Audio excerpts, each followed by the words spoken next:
Ah bah ouais, mais souvent, il y a des villages où je vois personne. Il y a vraiment personne. Mais il y a des maisons, il y a des voitures. Mais en fait, pourquoi marcher dans un centre-bourg comme ça? Parce qu'il n'y a plus rien à y faire.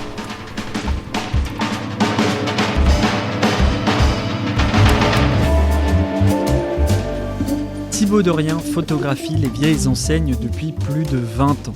Il parcourt la France pour immortaliser les boucheries, les coiffeurs et les cafés laissés à l'abandon dans les villages. Sa série intitulée « J'habite une ville fantôme » raconte l'inexorable exode du pays vers les immenses zones commerciales débutées dans les années 1970. Exemple le plus frappant, la chute du nombre de cafés. En 1939, la France en comptait 508 000 contre 34 000 aujourd'hui. Ce nouvel épisode du podcast « Les gens du coin » consacre le portrait d'un témoin du temps qui passe. Des simples photos qui résonnent malheureusement en nous.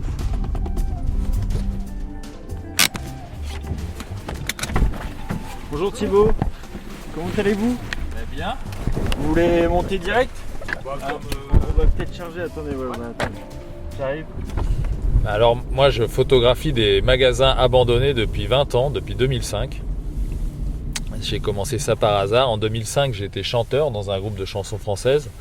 Et c'est pendant mes tournées que j'ai commencé à photographier un peu au début sans savoir pourquoi toutes ces vieilles boutiques. Comme je ne faisais que chanter, le réglage de mon son était assez rapide et puis mes camarades, pendant qu'ils faisaient les balances, pendant qu'ils réglaient le son, moi j'allais me promener avec mon appareil photo dans les villes où on jouait le soir.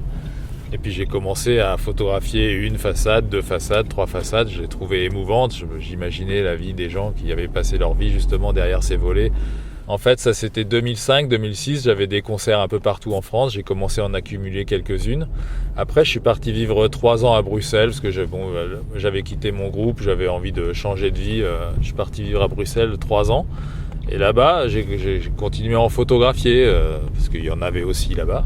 En 2010, je suis revenu en France, je me suis installé à Caen, en Normandie, et là j'ai vraiment j'ai commencé à en faire une vraie histoire parce que du coup, entre-temps, j'ai photographié plus seulement pour l'esthétisme, mais pour tout ce que ça racontait. En fait, en 2010, je suis retourné, ma grand-mère était en Normandie, dans un petit village qui s'appelle Boussay. Et chez ma mère, je suis tombé sur une photo où je suis avec mes cousins, cousines et ma grand-mère. On sort d'une boucherie où elle allait faire ses courses. Super belle boucherie. Tout le monde a le sourire et tout. Bon, souvenir d'enfance, photo de souvenir d'enfance. Et là, je suis retourné voir ma grand-mère et la boucherie était fermée. Et puis tous les autres commerces étaient fermés. Je me rends compte que ma grand-mère, elle a 80 ans, elle conduit plus. Le supermarché, il est à 10 km. Et donc, elle peut plus faire ses courses toute seule. Et en plus, c'est la dernière conversation de la journée qui s'en va avec le commerce qui disparaît. En fait, c'est là que du coup, je me suis vraiment rendu compte que ces boutiques, c'était vraiment le symbole du lien social qui disparaît. C'est ça que j'aime dans photographier ces vieilles boutiques, c'est qu'on peut les regarder juste pour leur esthétisme, pour les peintures en lettres, les mosaïques et tout ça, mais c'est aussi quand on tire un petit peu les ficelles, il y a plein d'histoires derrière une simple façade.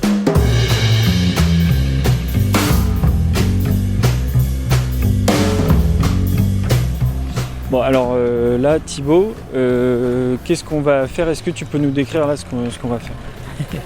Bah là, simplement, donc il y a une belle boucherie chevaline. Bon, malheureusement l'enseigne est un peu effacée, mais bon voilà, on va essayer de l'immortaliser. J'espère que je vais réussir à pouvoir la cadrer correctement malgré les voitures un peu devant. Moi j'aime bien quand il y a là c'est un peu... Quand il n'y a plus rien, quand il n'y a rien à gauche et à droite, j'essaye de la cadrer très serrée. Donc je ne sais pas si je vais y arriver. Oui, donc là, c'est ça, c'est qu'il y a ce bâtiment-là qui est au milieu. Donc à gauche, il y a une espèce de parterre. Ouais. Et à droite, c'est le portail d'une maison. Ouais. Donc ça fait 2 trous quoi, de chaque côté. C'est ça. Donc là, à quoi tu fais attention? Comment tu la cadres?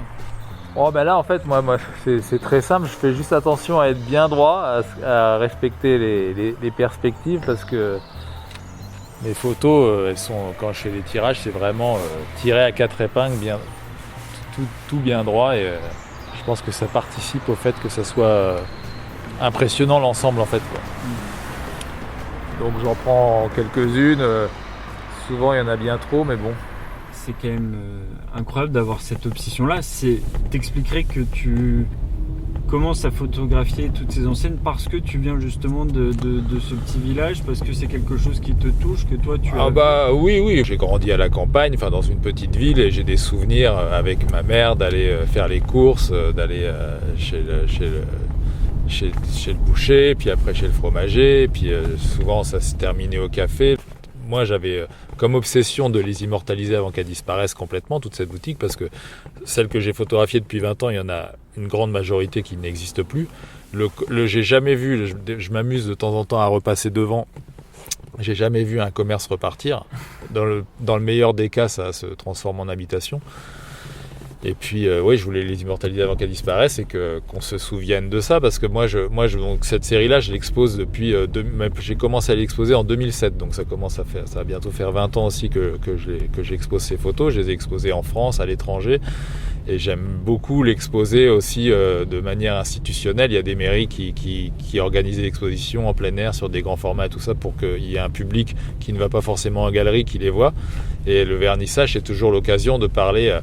à toutes les générations, c'est-à-dire que les jeunes, souvent, ils vont trouver ça vintage, ils vont être charmés par le côté de l'ancien et puis des choses qu'on voit plus. Mais les personnes âgées, c'est celles qui me touchent le plus, parce qu'elles sont vraiment touchées. Il est pas rare que je vois des personnes âgées avoir les larmes aux yeux ou pleurer devant ces photos, quoi. Là, on arrive à Martigny-Ferchaud, donc c'est au sud de Rennes, pareil. Je pense que c'est une ville agricole, parce que la boutique que je veux photographier, c'est une graineterie. Et ça fait peut-être une graineterie, qu'est-ce qu'on... on vendait des graines pour les paysans. Et donc ça fait une dizaine de fois que... Donc j'ai découvert par hasard. Un jour, j'habite à Dinan, donc... Dans mes périples, comme je te disais, j'essaye toujours de prendre un itinéraire que je n'ai jamais pris. Et donc j'avais vu cette ville sur la carte, qui est pas tout petite.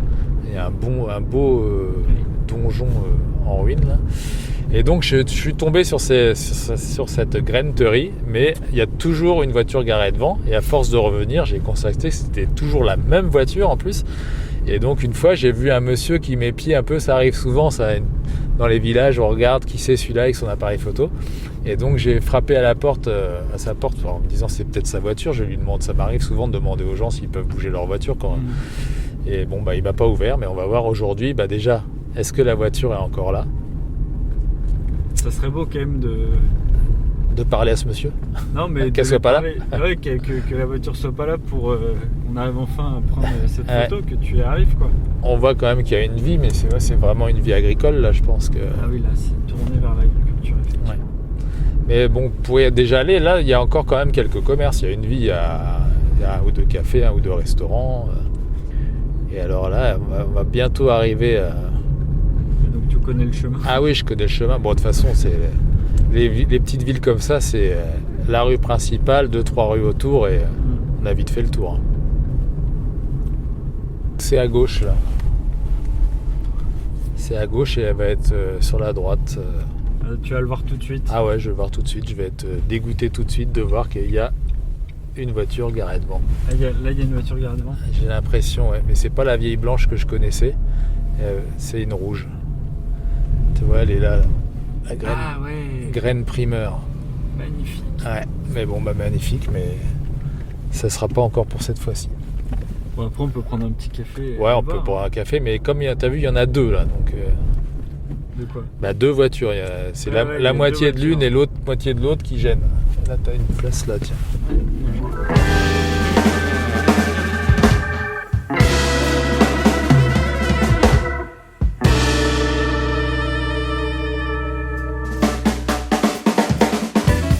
Bonjour, en fait, moi je suis journaliste. On fait un petit portrait là sur Monsieur Derrien qui est photographe et qui photographie, vous savez, des enseignes qui sont fermées. Et il y a une enseigne qui est la graineterie Primeur. Je sais pas si vous voyez juste en bas là. Et en fait, ça fait plusieurs fois que je viens à Martigny-Ferchaud parce que j'avais repéré le graine Primeur là, je trouve qui est très très belle. À chaque fois, il y a une voiture garée devant. Donc voilà, je reviens inlassablement jusqu'au jour où... Non, mais il suffit de connaître les voisins, de savoir Bah quelle ouais. est cette voiture. Ouais, je sais, ouais, c'est ça. Pour l'instant, une fois, j'avais sonné à la porte de la maison en face, mais personne n'avait ouvert. Je sais pas si la personne était là ou pas.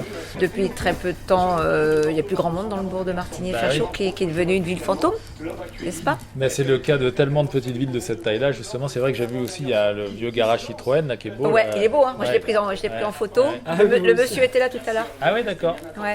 Lui, j'ai réussi à le prendre en photo D'accord. déjà, le Même, garage. même avec son enseigne Cronenbourg qui est sur le coin là-bas, faut la prendre. Ouais, puis il y a un petit cheval dans la vitrine là. Tout à fait. Voilà, c'est ça, exactement. Michel, Vous avez passé votre vie ici? Ah oui, oui. Et à l'époque, c'était dans votre jeunesse, il y avait, enfin, je ne sais pas, si vous avez rencontré vos amis, votre famille peut-être. Ouais, bien sûr. Bah, c'était beaucoup plus. C'était des villages vivants. Ouais, c'est ça. Il y avait Ouais, pas besoin voilà, d'aller voilà, à c'est- la grande ville pour sortir. Ouais, et ouais, tout ça. ouais, ouais. Il y avait le bal, il y avait les... Ah ouais. Moi, avec mon papa, je me souviens dans un bar qu'il y avait en bas là, où le banquier venait le vendredi, le jour du marché, où il distribuait les gens qui avaient besoin d'espèces et voilà. Ouais, ouais. Il faisait distributeur en même temps. Ouais, voilà, ouais. Le commerce de bestiaux aussi, hein, voilà. Oui, ici, là, on est vraiment... C'était vraiment vivant, quoi. Ouais, là, c'est une ville agricole ici, là. Il y a vraiment- Oui, oui, bien sûr. Ouais, ouais. Le marché aux bestiaux. Ouais. Marché aux bestiaux, non, mais il y avait des marchands de vaches qu'on appelait, hein, Ouais. et puis chacun avait sa clientèle, et puis voilà. Et le commerce se faisait déjà d'abord dans le café, et ensuite vous allez voir la bête, et voilà. Et le marché, ça n'existe plus. Hein Ce marché, ça n'existe plus. Bah maintenant, c'est le marché qu'il y a tous les vendredis matins, c'est le marché alimentaire, fruits et quoi. légumes, un marché alimentaire. Ouais. donc si tu veux voir un bar qui va fermer dans 6 mois, ce sera celui-ci. C'est vrai? Ah, donc le bar dans lequel on est ferme aussi. Peut-être. Non. Non. Sans que personne ne bronche. C'est vrai, mais parce Donc que... si tu veux voir des belles enseignes actuelles et qui vont disparaître non, d'ici je ne 6 veux pas les mois. voir. Moi, je suis triste de ça. Moi, j'ai eu un Vous, bar. vous allez fermer? Bah, je sais pas, si j'ai pas de repreneur, je le fais sans que personne ne bronche. Parce que vous voulez le vendre. Parce que... J'arrive pas à le vendre, donc voilà. Quand j'en ai parlé au maire que j'arrive pas, si je vends pas, si j'arrive pas à vendre, je ferme. Il m'a répondu qu'il n'arrivait pas à vendre sa ferme non plus. Voilà, ça c'est voilà l'effet que ça lui a fait à ce monsieur. Voilà. On va revoir, messieurs, dames. Merci beaucoup. Bon courage à vous. beaucoup, merci. Bonne journée. Merci, au revoir. Au revoir. Ah, tu vois, c'est fou parce que, en fait, on voit, moi, je le fais souvent, bah, du coup, souvent, le même cas qu'aujourd'hui, il y a une voiture garée devant, donc j'attends, je vais boire un café. Et bon, je le fais pas toujours, mais je me rends compte que quand j'ose parler aux gens, je raconte ce que je fais et tout ça, tu vois, la dame, là, je pense que elle aurait parlé encore 1 heure comme Ah ça. bah oui. Là, c'est nous, oui, on doit peut-être un peu bouger et tout ça, mais on sent que les gens, ils ont besoin de se parler, ils ont besoin de raconter. Enfin, voilà. Et comme c'est vraiment l'exemple, le petit bar, le salle ouvert à qui on met des bâtons dans les roues, et en face, il n'y a plus que des maisons aux volets fermés. Parce que les gens qu'elles voient, ils viennent juste chercher un colis qu'ils ont commandé sur Internet, quoi. C'est quand même dingue. Ouais, c'est dingue. T'as vu comment elle s'appelle, la place? Place de souvenir. T'as vraiment l'œil, hein. Ah, mais c'est dingue, j'avais pas vu la dernière fois que j'étais venu. Il y a souvent, c'est tout qui s'imbrique comme ça. Place du souvenir. Ah bah ouais, mais souvent, il y a des villages où je vois personne. Il y a vraiment personne. Mais il y a des maisons, il y a des voitures. Mais en fait, pourquoi marcher dans un centre-bourg comme ça? Qu'est-ce qu'il y a plus rien à y faire. Donc, ah bah maintenant, il y a carrément un camion, c'est con parce que ça veut dire que la voiture était partie. Ah ouais. Ah mais par contre, c'est peut-être les Ah, mecs il y a un qui- monsieur dedans par contre. Hein. Ah ouais. Eh ben il s'en va. Oh nom de Dieu. Ah mais il mange. Attends, je vais aller lui Est-ce demander. qu'on peut lui demander?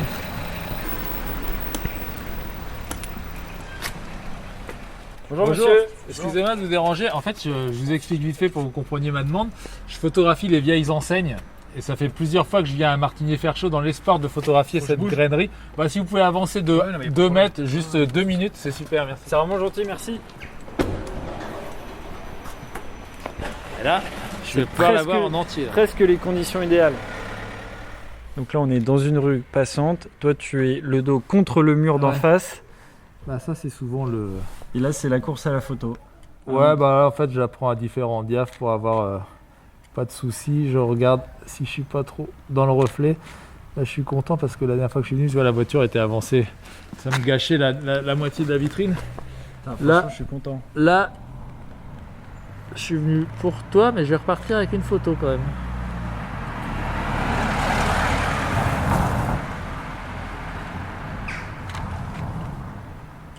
Je me rappelle, la dernière fois que j'étais venu, il y avait plein de pigeons au-dessus, là, c'était pas très beau. Bah superbe. Donc ça, tu penses que ça sera dans ton prochain bouquin? Bah ouais, faudrait que je la recadre un peu Elle est serrée bien, là. pour pas avoir Attends, le pare-choc de la voiture, mais...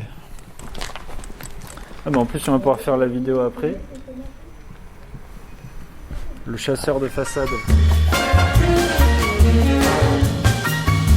Je tenais à remercier Thibaut pour ce temps passé ensemble. Vous venez d'écouter Les gens du coin, un podcast dont l'objectif est de raconter le destin des êtres humains qui habitent à côté de chez vous. Nous, on se dit à la semaine prochaine.